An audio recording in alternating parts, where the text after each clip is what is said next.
ажлаа он гараад төрийн бүх байгууллагуудаар явсан. Ямар учиртай нэгж юм бэ? Тусламж үйлчлэгийг чирэгдэлгүй чанартай авч чадчих болов та юу гэж бодож байна? За өнөөдөр бол 1121 тохиолдлыг бол амжилттай бид нар хийгдсэн. Энэ ажилд гарч байгаа зардал ханаас гарсан мөлий? Энэ судлалын салбар дээр бид нар 740 орчим сая төгрөгөөр бид нар хөрөнгө оруулалт хийсэн.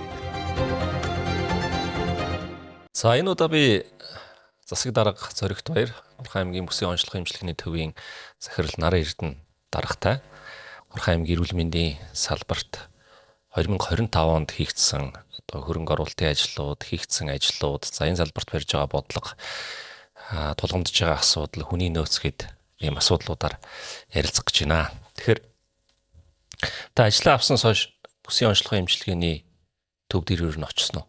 Очсон 2-3 удаа очсон. Ер нь ажлаа он гараад төрийн бүх байгууллагуудаар явсан. Тэгээд одоо үүссэн нөхцөл байдал цаашдаа ямар бодлого барих юм, та ямар зүйл дээр хамтарч ажиллах юм, тулгамдсан байгаа асуудлыг сонсоод бүх төрийн байгууллагуудаар явсан. 2026 оны төсөвчсөн яг энэ төрийн байгууллагуудаас ирсэн саналуудыг хизээ хэрхэн яаж хийх үү гэдэг ийм одоо төлөвлөгөө гаргаад явж байгаа. Эрүүл мэндийн салбар бол манай бүсийн онцлог хэмжлэгийн төв бол анх одоо Эрдэнэ хот үүсэн байгууллагад 40 мянган хүн амтайгаа төлөвлөж ирсэн. 40 мянган хүнд үйлчлэх ийм үйлчлэгийн одоо имлэг багхгүй. Тэгээ одоо манай бол 3 дахин ачаалттай байгаа учраас бид нэгдүгээрт иргэдийнхээ эрүүл мэндийг онцгой анхаарах хэрэгтэй. Тэмчээс эрүүл мэндийн салбар руу хөрөнгө оруулалтуудыг шаардлагатай тоног төхөөрөмжүүдийг тулгамдсан байгаа асуудлыг шийдвэрлэхээр яваад за энэ жилийн үед бол одоо хавдрын дид төв байгуулсан. За өмнө нь бол засвар хийгээд хавдрын нэгж байгуулсан бот дотор. За энтэй болоод эрүүл мэндийн сайд ирэх үед за медикалыг хавдрын дид төв болгох юм саналыг одоо улсын хурлын гишүүд болон бүсийн онцлог хэмжлэгийн төвийнхэн за манай аймгийн хөтөлбөрч гэсэн саналтай байд. Энэ маань хэрэгж явж байгаа. Цаашдаа бид бүгд бүсийн онцлог хэмжлэгийн төвөөгөө илүү одоо хүртээмжтэй байх хөрөнгө оруулалт бүтээн байгуулалт ажлуудыг бол хамтраад хийхээр төлөвлөж байгаа. Одоо иргэжлийн 2026 оны төсөлдөжсөн хамгийн түрүүнд бид ботынхоо за нийгмийн эрүүл мэндийн салбар руу хөрөнгө оруулалт хийхээр за бүсийн онцлог хэмжлэгийн төвийн хамт олон эрүүл мэндийн газрынхан санал ирсэн байгаа. Энийг бас удахгүй төсөвтөр хилцээд явна гэж төлөвлөж байна. Орхон аймаг Эрдэнэ хотын гээд эрүүл мэндийн тусламж үйлчлэгийг чирэгдэлгүй чанартай авч чадчих болов та юу гэж бодож байна? За өмнө хийсэн хөрөнгө оруулалт бодлогын үед бол харьцангуй сайжраа явж байгаа. Гэхдээ дутагдaltaй талууд байгаа. Энийг сайжруулах хэрэгтэй. Одоо давуу талуудыг бол манай Нарын Эрдэнэ дарга хэлэх байх. Ямар хөрөнгө оруулалт хийгээд юу өөрчлөгдөж байгаа тийм. Энэ дээр анхаарах ямар асуудал байгаа гэдгийг үнэлэл явж байгаа. За цаг ашиглалтын хувьд, за эмчрийн харилцааны хувьд, за дутагдaltaй байгаа шаардлагатай одоо засвар үйлчлэгээнүүдийн хувьд бол аймаг орон нутгууд дэмжиж явж байгаа. Нарын Эрдэнэ дарга 2025 онд хавдрын нэгж байгуулагдсан энэ онд өмнө. За энэ ямар учиртай нэгж юм бэ? Өмнө нь энэ нэгж байхгүй байхад нөхцөл байдал ямар байсан? За одоо энэ нэгж байгуулагдсанаар яаж өөрчлөгдөх ямар үр дүн ачаал бүгдэл гарах юм? Өнөөгийн байгаа энэ хүн ардын амьдралын хөвшил оншилгооны чадамж нэмэгдэхийн хэрээр хавдар бол хамгийн том анхаарал болж байгаа. Нэгдүгээрт бол хавдар бол залуучих юм байна. Дээрээс нь одоо энэ нас оролтыг эрт оншилж одоо эрт эмчлэхгүй болвол нас оролтын тэргүүлэх шалтгаанд бол явах юм байна гэдэг ийм л одоо дүр зураг байгаа. За 2025 оны эхэнд ялангуяа 2024 оны төгсгөлд бол засаг дарга за холбогдох удирдлагуудтай бид нар уулзсан. За энэ дээр бол 2025 оны хөрөнгө оруулалт дээр бид нар ямар ч байсан энэ хавдрын одоо нэгжийг бол байгуулах нь зөв юм аа. За нэгж гэдэг нь юу юм бэ гэхээр нэгдүгээрт урдсан сэргийлэлтээ хийх юм байна. Хоёрдугаарт нь эртэлрүүлэг гэдэг юм хийх юм байна. Өөрөөр хэлбэл эхо шинжилгээ, за компьютер томограм, за цусны одоо төрөл бүрийн шинжилгээнүүд, эмэгтэйчүүдийн одоо тухайн насанд тохирсон эртэлрүүлэг гэдэг юмыг үздэг ийм нэгдсэн одоо төвтэй болёо.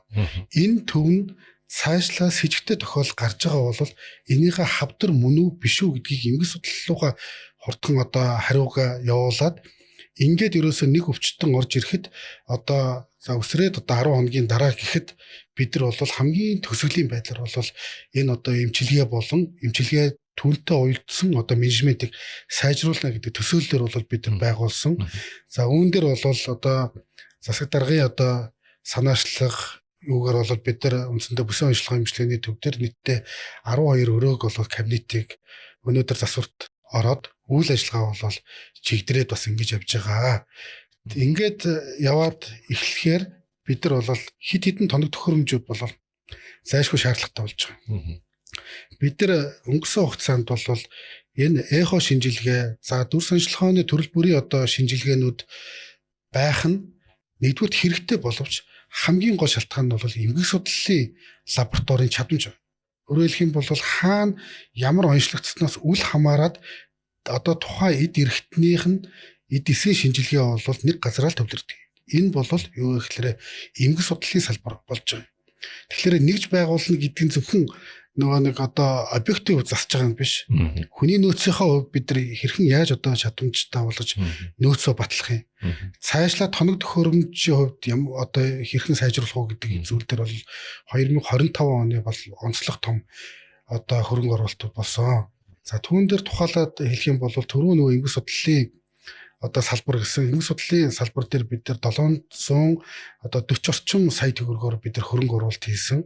За хуучин эдисийн шинжилгээ бол за зарим тохиолдолд одоо сар гарan болдог байсан. Дунджаар бол одоо нэг 21 хоногтой байдаг байсан. 21 хоног тэр одоо с ิจ гтэй тохиолдлыг сонссон өвчтөн бол яаж хүлээж чадахгүй шүү дээ. Нэг бол Улаанбаатар хот руу явна. Аль эсвэл бол өөр боломжтой ямар одоо зүйл байна гэдгээр ирж хайгууж ингэж явдаг байсан. Ийм учраас бид нар эмгэг судлалын шинжилгээний одоо энэ чадварыг сайжруулад өнөөдөр бол дундаж хугацаагаар бол үндсэндээ 7 хоногт бол эдисийн шинжилгээний төгсгөлийн хариу гарч байгаа. Өөрөөр хэлбэл илгэн дээр нэг жижиг үүсгэл байна гэх юм бол энэ хортон байна уу, хоргоо байна уу? Хавдрынхаа үе шат дээр эрт байна уу, одоо хожуу байна уу? Тэгээд энэ хожуу болон эрт үеэс хамааруулаад нөгөө хавдрынхаа нэгж дээр бид нар эми эмчилгээгээр явах юм уу, хим эмчилгээгээр явах юм уу? За месслаар эмчлэгдэх юм уу? Альсхоо бол одоо судас боож бөглөх бай болон одоо бусад төрлийн эмчилгээ явах уу гэдэг ийм л менежментийг нэгдсэн одоо циклд оруулж байгаа. Ийм онцлогтой байгаа. 2025 онд эрүүл мэндийн салбарт орон нутгийн төсвөөс хэдэн төгрөг тавигдсан бэ? Саяын хавдрын нэгж за тэгээд төрөв засгийн засварыг тавьсан. За энэ харамсалтай нь бас тендерийн хэмнэлтийн тухай хуулиар 5 сарын 30-ны сүм гэрээ байгуулж амжаагүй. За гомдол гараад за хугацаанд амжаагүй. За дээрэс нь Томо Гарабавчгүй эрүүл мэндийн яамын сайдтай за гэрээ байгуулад 2 тэрбум төгрөгийг за яамнаас 2.5 тэрбумыг тавиад за тухайн тендер нь бас яам дээр зарлагдаад амжаагүй ингээд хэмнэгдсэн. Бусад ажлууд бол бүр хийгдээд ер нь дууссан. За нэг ойролцоогоор 1.8 тэрбум төгрөг хийгдсэн. За эрхчил бид нар нэлээдгүй олон зүйлийг хийхээр бол төлөвлөж байна. Тухайлбал одоо бид энэ жил бас нэг вакуум хагалгааны өрөөг нээжсэн. Улсын хөрөнгө оруулалтаар. Тухайд нээлтэн дээр очиод 2008 онд одоо бүсийн ажиллагаанд ажиллаж эмчснэр ийм вакуум одоо ийм хаалгааны өрөөтэй болохыг хүсэж мөрөөдөж санал тавьж явж ирсэн юм дээ. Тэгэхээр 17 жилийн дараа энэ хүсэл мөрөөдөл биелээд одоо ийм вакуум хаалгааны өрөөг бол хүлээж авсан. За эргэжиж гисэн орон нутгийн төсвөр бас энэ вакуум хаалгааны өрөөг нэмэгдүүлэх зайлшгүй шаардлагатай юм билээ. Тэгэхээр бид ч гэсэн энэ одоо төслийг цааш нэрвүүлээд хөрөнгө оруулалтыг үргэлжлүүлээд явна. За мөн дээрэс нь шаардлагатай тоног төхөөрөмжүүдийн жагсаалтыг гаргаад за ирэмбэлж байгаад эрхчил нэлээдгүй бас зүйлийг хийхэд төлөвлөсөн. Медипас эмнэлгийг хавдрын дэд төв болгосон. Энэ төв маань шинээр байгуулагдсан хавдрын нэгжтэй яаж одоо хоёулж хамтарч ажиллах юм бол? Хойд бүсийн хавдрын дэд төв болгосон. За өмчлөлийн хувьд бол хавдар судлалын үндэсний төвийн одоо харайнд байгаа. За 2030 он гэхэд өнөөдрийн байгаа Улаанбаатар байгаа хавдар судлалын үндэсний төвийн хийгддэг одоо эмнэл зүй болон одоо эмчилгээ үйлчлэгээ бол бүрэн нэвтэрнэ гэдэг ийм одоо зүйлээр явж байгаа. За одоо бол яг одоо бүтэц зохион байгуулалт бол эрүүл мэндийн яам дээр явж байгаа. За мэдээж эерэг төвлөрдлийнхөө хувьд Улаанбаатар хотын төвлөрлийг л одоо сайжруулж Эрдэнэтийн иргэд хавдрын тусламж үйлчлэгийг авахдаа чирэгдэлгүй одоо хүртээмжтэй чанарын төвшөнд одоо яг ижил байх л одоо онцлогтой шүү дээ. Өнөөдөр илэрж байгаа нэгждээр илэрж байгаа энэ одоо хүнд өвтөр өвчтөн хожуу олон одоо ихэнх үед одоо онцлогдож байгаа хүмүүсийг хавдар судлалын үндэсний төвтөө бид нар нийлж үндсэнтэй бол хагалгаа олон босод одоо нарийн тусламж үйлчлэгийг бол үзүүлээд явж байгаа. Тэгээ цаашдаа ч одоо энэ бол бүтэц зохион байгуулалтын хувьд бол одоо эрүүл мэндийн яам дээр бол өөрчлөлтүүд бас явах бах. Эрүүл мэндийн салбарын одоо мэрэгчлэнүүд ажилтнуудаа та бас уулзсан баг. Манай аймаг эрүүл мэндийн салбарын мэрэгчлэнүүдээс ямар санал хүсэлт гарч байна? Бүсийн төвдөр чинь жилээр 3 удаа очсон. За хамгийн сүүлд очиод за дээврийн асуудал нь засах шаардлагатай нарийн зэрэглээс зассан. За. За дээрээс нь гемодилизийн аппарат хүртээмжгүй байна. Тэ хүртэл нэгдээд байна гэдэг. За энийг одоо сайжруулах аппаратыг нэмэгдүүлэх талаас нь судлаад за манайх ажлын хэсэг байгуулад стратегийн зөвлөлөөр хилцүүлсэн. За хамгийн оновчтой шийдвэр нь бол хувийн хвшлэр гүйцэтгүүлэх шаардлагатай юм байна. Төр бол юуг нь хийх вөхөр орчныг нэмэгдүүлж өгөх юм байна. За тэгээд аврын зэрэглээс нэг 585 сая төгрөг одоогоор гаргаад засвар ажлыг эхлүүлж байна. За энэ засвар одоо өрөө засах гэсэн үг тийм. Тэгээ энэ засварын ажил дууссанаар хувийн хвшил хийгээд энэ үйлчлэгийг үзүүлээд явах боломжтой. Тэгэх юм бол одоо бүсийн ажиллагааны эмчилгээ дээр байгаа аппарат маань өөр тийшээ шилжээд за хувийн хвшил тэр үйлчлэгийг үзүүлээд эмчилгээ хийгээд явах бүрэн боломж байх юм. Анхны улсдар бол нэлээдгүй болон санал гаргасан. За тэрийг бас ирэмбэлж хагаад за эрхчил ямарчсан ойролцоогоор 10 гаруй тэрбум төгрөгийн хөрөнгө оруулалт хийчих юм бол одоо байгаа нөхцөл байдлыг сайжруулах, шаардлагатай тоног төвчээр хангах юм боломж байна гэж. Дээрээс нь Хуамын бүлэг нийгмийн салбарын хүний нөөцийн хөгжлийн хөтөлбөртэй уялдуулаад ажлуудад чадахжуулах, за гадаадын харилцааг өргөжүүлээд тэнд дадлагжих, за сурах боломжийг бас бүрдүүлэх ийм бодлогыг бол бид тавьж байгаа. Гемодиализын нэгж байгуулахаар одоо байранд засвар хийж өөрөө таслага төгжүүлж байгаа гэж байна. Аппаратууд нь хэд байгаа вэ? Нэгж одоо болж өргөжж байгаа гэж ойлгож болох уу? Үйлчлэгээний хүртээмж яаж сайжрах уу? Тийм жилүүдэд энэ халдварын бас архаг хөвчлөл гэдэг юм л да. Түүний хүндрэл нь өөрөө бөөрийн архаг дутагдлаар илэрж байгаа. За өөрөө одоо шээж чадахгүй байгаа ийм одоо өвчтнүүдийг л одоо шээс болон одоо цуснд байгаа хортой бодисуудыг нь аппаратны тусламжтайгаар үндсэндээ шүүдэг энэ одоо эмчилгээний арга техникийг бид нар гемодиализ гэж ингэж хэлээд байгаа. Тэгээ өнөөдрийн хувьд бид нар гемодиализ гэдэг бол дотрийн нэг тасгийн харайны нэгж байсан бол цаашид бид нар энэ асуудлыг цогцоор нь шийдэхийн тулд өнөөдөр байгаа хүлээгдээд байгаа хүн эх жилийн 3 жилд хүлээгдэж байгаа хүмүүсийг шийднэ.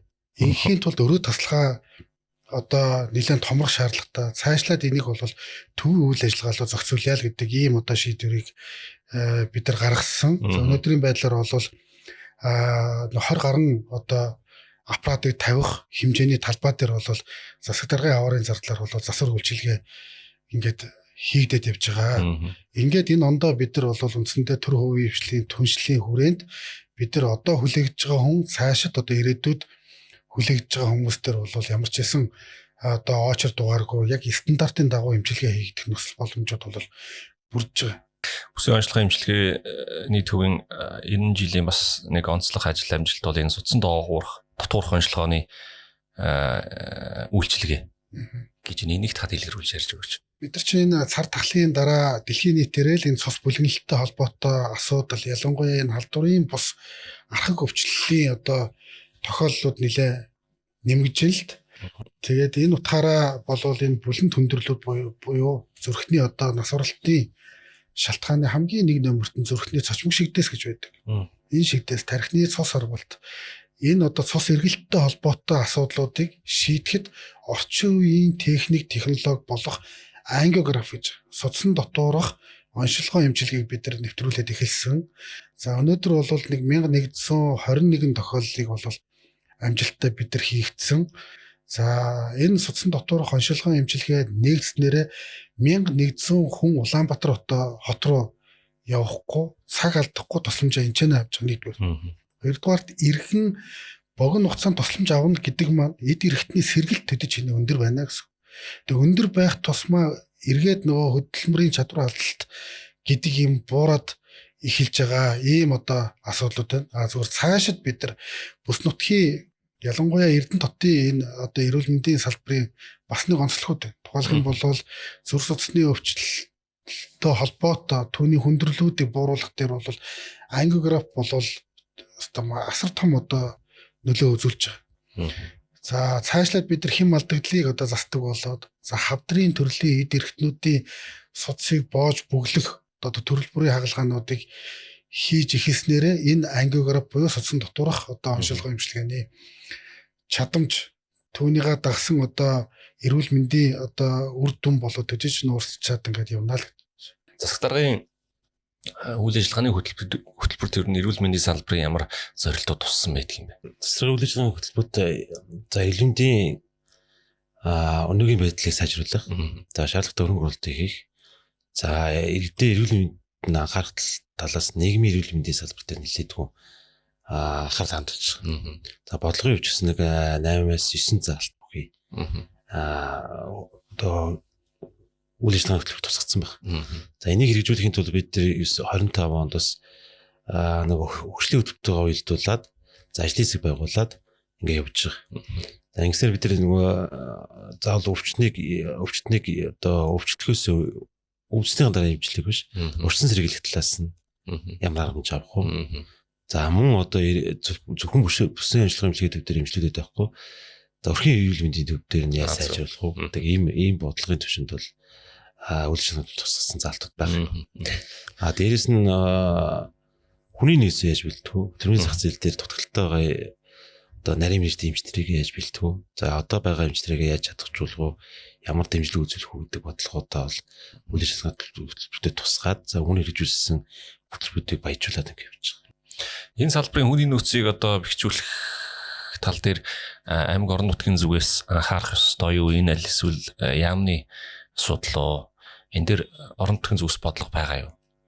Ер нь бол хүний нөөцөө бэлтгэж чинь Монголын өөрийнх нь юу байхгүй бодлого байх хэрэгтэй.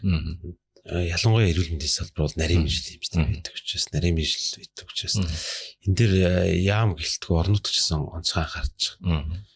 Тийм учраас дутагдaltaй байгаа хүний нөөцөдөө бэлдэх. За ирээдүйд үүсэх төлөвийн зах зээлийн судалгааг манайхан энэ жил хийлгэж байна. Ер нь Орхон аймаг ирээдүйд ямар мэргэжил дутагдaltaй байх юм те. Ямар мэргэжил нэрэлттэй байх юм. За ямар мэргэжил ер нь ингээд зах зээлээ эдийн засгийн дэлхийд судалж багасах юм те. Энэ судалгааг манай аймаг хийлгэж байгаа. Тэгэхээр бид нар яг энэ хөдөлмөрийн зах зээлийнхээ судалгаан дээр үндэслээд хүний нөөцийнхөө бодлогыг илүү чөлөөж явуулах. Тийм учраас хамгийн түрүүнд бид нар эрүүл мэнд боловсролын салбар руу анхаарч энэ боловсруучгүйдэд төлөв анхаарах зайлшгүй шаардлагатай. Гадаад хамтаа ажиллагаад байгаа л эмчнэрээ чадахжуулах, туршилт судлуулах ийм ажлыг бол өмнө хийжсэн бид ч гэсэн хийж байгаа. Олон энтэг болон Солонгосоос бас хавдрын төв байгуулалттай холбоотойгоор хамтарч ажиллах, за эмчнэрийг дадлгажуулах, сургах энэ ажил дээр хамтрах гэсэн саналууд бол ирсэн.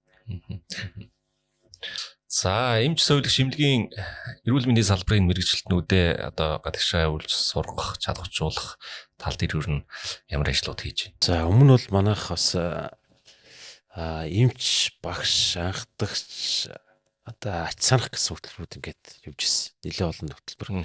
Нийт 18 дэд хөтөлбөр явж ирсэн.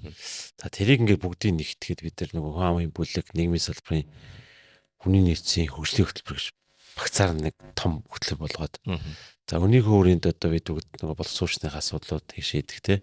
Хүн ам руугаа чиглэсэн хөтөлбөрийг чиглүүлээд нэг багцуулах учраас энэ бодлого явж байгаа. За эрүүл мэндийн салбарт бол эмч нарыг солигчныг чадахжуулах зорилгоор бол нэлээдгүй олон ажил хийгдээд өмнө хийжсэн бид нар шигсэн энэ жил бас үргэлжлүүлээ явж байгаа. За энэ жилийн үед нэг 8 солигчийг Солонгос улс руу одоо дадлахжуулах, чадахжуулах юм сургалтанд одоо сургасан.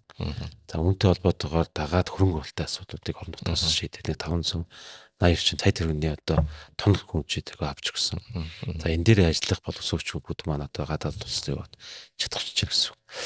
Цаашдаа бид өгчгсөн одоо сувилагч эмчнэрийг бас яг энэ байдлаар ингээд сургаад дадлахжуулаад за тэгээд одоо шаардлагатай тоног хүнчүүд дээр ажиллах боломжийг бүрдүүлээд ингээд явах гэсэн. Анагаах ухааны чиглэлийн одоо сургуулийн салбар ихч гэдэг юм уу орон нутгад сургуулиудаа байгуулах ийм боломжийг өрн судалж харж үзсэн үү энэ талаар? За засгийн газрын мөрийн хөтөлбөрт бас туссан 2024-28 оны үйл ажиллагааны хөтөлбөрт за мөн бас 2024 оны 25 оны үндсэн чиглэл засгийн газрын үндсэн чиглэл за төлөвлөгөөг саруулах үүднээс за ихтэй сургуулиудыг орон нутгаар шилжүүлэх юм шийдвэр гарч ирсэн. Түүнтэй холбоотойгоор Орхон аймагт байгаа 50 га газрыг боловсролын яамлаар шилжүүлсэн. Ийм юм байт. Энэ дээр 5,000 оюутны дотор байр сургуулийн орчныг бүрдүүлэх. Тэр газар нь байршил нь хаана вэ? Дүмгийн орчин гэсэн үг. Дүмгээс зүүн тийш байгаа. Номингийн урагшаа гэсэн замралт. За энэ дээр бол болоод шинжилгээ ухааны Улаанбаатар шинжилгээ ухааны технологийн сургуультай уулзаад боловсролын яамтай уулзаад за уул уурхайн одоо Эрдэнэ үйлдвэрийг төвшилсэн шинжилгээ ухааны технологийн сургуулиуд төвшилсэн уул уурхайн эсэлтийг Орхон аймаг авъя. За дээрээс нь IT-ийн чиглэлийн мэргэжтэнгүүдийг Орхон аймаг авъя. Тэгэхэд бол Эрдэнэ үйлдвэр болон боловсролын яам за аймаг хамтраад энэ цогцлборыг барья гэдэг ийм саналыг гаргаад явжсэн. Дээрээс нь хэрвээ энэ эсэлтүүд явах юм бол хажууд нь хүн амын зүйн асуудал яригдана. Тийм учраас бүсийн ажиллагаа хэмжээний тулгуурласан совилхон ийм сургууль байгуулъя гэдэг ийм санаачлаг гаргаад ингээд хөсөлтөд явж байгаа. Гэхдээ энэ бол заавалч улсын хэмжээний бодлого байх хэрэгтэй. Манай сургуулийн зөвцөлбөр барилаа гэхэд эсэлтийг Улаанбаатарт авахгүй байх талаас нь засгийн газар шийдвэр гаргах хэрэгтэй. Тэгжээж бид нар энтэй эсэлтээ авах хэрэгтэй. Тэгэхгүй бол Улаанбаатарт уул уурхайн чиглэлээр эсэлт аваалгах юм бол IT-ийн чиглэлээр авах юм бол энд сурах сурагчтай оюутны тоо багасна гэсэн. Энийг цаана юу харж байгаа гэхээр бид нар хэрвээ 5,000 оюутны зөвцөлбөр барьчих юм бол дагаад манай хүн ам маань өсөөд эдийн засаг тэлэх юм боломжтой. Тэгээд оюутныхаа юу боотоо төвшилсэн ийм салбар сургууль байгуулчих юм бол хүн ам зүй талдаа болчих юм байна гэдэг ийм тооцоо судалгаатай л хөөцлөд байгаа. Орон нутгаас иргэд нийслэл рүү очиж эрүүл мэндийн тусламж үйлчилгээ авдаг бол эсэргээрээ одоо энэ жил Улаанбаатар хотоос 2-3 дугаар имлэг хавдар судлалын үндэсний төвийн эмч мэргэжилтнүүдээс бүрдсэн үндэсний баг Орхон аймагт одоо хэд хэд удаа ирж ажиллаж эрүүл мэндийн тусламж үйлчилгээг үзүүлсэн байна. Энэ яг ямар учиртай ажлыг зохион байгуулсан бэ? Энэ ямар үр дүн ач холбогдол байна? За бид нар ер нь эрүүл мэндийн салбараар за өвчтөе хүмүүс одоо хот руу төвлөрөх биш. Тэнд энд байгаа өвчтнүүдийг чадвартай эмчнэр ирж үзүүлэх ийм зорилго одоо тэгээд үндэсний багийг Орхон аймагт ажиллах боломжоор бид нар хангаж төслийг бүрдүүлсэн. Энэ бусад орон нутагт байдаг жишгүү одоо шинэ санаачлах уу? Өмнө нь бол бас ганц хоёр аймагт явж ирсэн. Үндэсний багийг өргөж ирсэн тохиол байд юм. Тэгэхээр манайх бол ураад улир тутамдудаас ирээд тэр өвчтнүүдийг үзэх. За дээр нь тухайн одоо манай мэргэжлийн эмчнэр маань ажлын байран дээр дадлагчих. Одоо орон нутгад давхар ач холбогдол байгаад байна тийм. Ийм учраас бид үндэсний багийг өрөөд за одоо 3 дахь удаа ирсэн байна. За энэ бас 11-12 сард бас дахиад ирэх байх. Улир тутамдыг одоо ирээд за тухайлбал одоо ихний хорт автрыг газар дээр нэрж үзэж хэмжлэх. За бүхний хорт автар гэдэг нарийн одоо ийм хавдрын одоо хавдад тусан иргэдэд үйлчлэх ийм боломжтойгоор бид хотоос ураад эрүүл мэндийн салбар болон бүсийн ажиллагааны төв болон эрүүл мэндийн газар доо чиглэл өгөө. За эрүүл мэндийн яам бас энэ дээр дэмжиж ингээ үндэсний баг манай дээр бас одоо ингээ ажиллаад эхэлсэн. За энэ бас нэлээдгүй үр дүнтэй ажил болж байгаа. Бид тэр заавалчгүй хотод очиж одоо тэнд очиж цаг авч очлоо биш. Энд нь авчиад мэрэгжлийн эмчнэр нь үзүүлээд онцлуулаад хагалгааг нь хийлгээд дээрэс нь манай ажилтнууд маань бас дадлгачаад явчих юм болж гэж. Энэ ажилд гарч байгаа зардал ханаас гарсан бэлээ? За бид нар бол яг ирэхэд нөгөө буудлын мөнгө, хоол унд тэгээд за ажлын очныг бүгдүүлэх гээд 50 сая төгрөгийг орон нутгийн төсвөлтэй тавьсан. Тэгэхээр нэг үйлрэлд бол ойролцоогоор нэг 13 орчим сая төгрөгөөр л үндэсний багийг авчирч байгаа гэсэн. Энэ бол маш том ололттой амжилттай зүйл. Чадварлаг мэрэгсэн эмчнэрийг орон нутагт авчирна гэдэг нь олж дараалал үйлчлэх энэ өвчнүүдийг эндээ цуглуулж чад үзүүлэх юм болж байна. Орон нутгийн иргэд эрүүл мэндийн тусламж үйлчлэгийг, чанартай үйлчлэгийг ойртуулахын зэрэгцээ нөгөө энд байгаа эмч мэрэгчлэтнүүдээ бас давхар дадлгажуулах, туршлага солилцох, суралцах юм боломжоор хангаж байна. Тэгэхээр энэний үр дүнг та юу гэж харж байна? Тэ үндэсний баг ирснээрээ за тоног төхөөрөмжн дээр ажиллах яг одоо нэг хагалгааны цаана байгаа багийг бүрэн бүрэлдэхүүнээр нь чадахжуулах ийм зүйлүүд хийж байгаа. За иргэд бол мэдээж хэрэг Улаанбаатар хот руу явна шууд болон шууд бус зардал их өндөртэй шүү дээ. Тэгээд Улаанбаатар хотын эмнэлгүүдийн өнөөдөр одоо очир дугаар ямар байгаа вэ? Тэгэхээр үндэсний баг ирээд нэг удаа ирэхдээ үндсэндээ 14 хоног орчим байрлаж байгаа. За энэ хугацаанд орон нутагт хийгддэггүй. Гэхдээ тоног төхөөрөмжийн хувь болон бусад зүйлээр боломжтой байгаа эдгээр тусламжуудыг л бидэрт бас хийж хэрэгжүүлж ирсэн. Хаалгаануудыг хийж байгаа тийм. Тухайлх юм бол сая засаг дарга хэлж байгаа энэ одоо хөхний хавдрыг эрт үед нь хагалгаа хийх.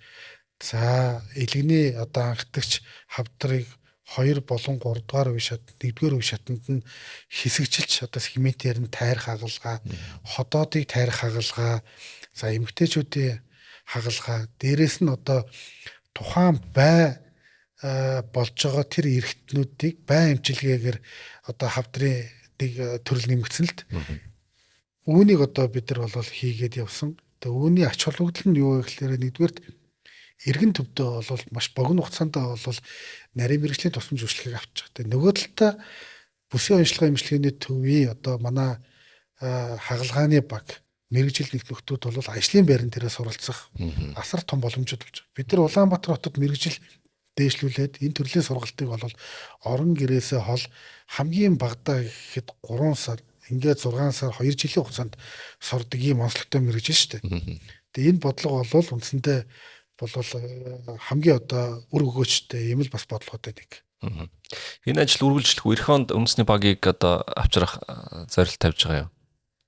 За ер нь бол ингэ үргэлжлээ явж хахад үр дагавар гэсэн. Сайн баггүй. Тэгээд үр дагаврыг эргээд за тухайн салбарын хүмүүс л хүртэх хэрэгтэй. Тийм учраас бид бүгд бол нэг ажиллах олон тооноор авчих. Тэгэхээр нэг удаа эрэхтэй нэг 2-3 хоног биш 14 хоног ирж байгаа байхгүй. Тэгээ энийг бас цаашаад боломжтой байдаг бол урт хугацаагаар хэмлэх тий олон эмчнэрийг авчрах ийм л бодлогыг барих хэрэгтэй. Тэгжээж манай эрүүл мэндийн салбарын эмчнэр маань, солиогч маань одоо дарлагчих. Тэгээд иргэдийн хувьд бол заавалчгүй нийслэл яваал зардал нэмэгдээд байх шаардлага орон нутгатаа ингээд эмчтүүлэх боломжийг бүрдүүлэх учраас энийг бол цаашдаа бол олон одоо өргөжүүлэх ийм л бодлого барьж байна. Цагууруулаа өндөрлөхөө.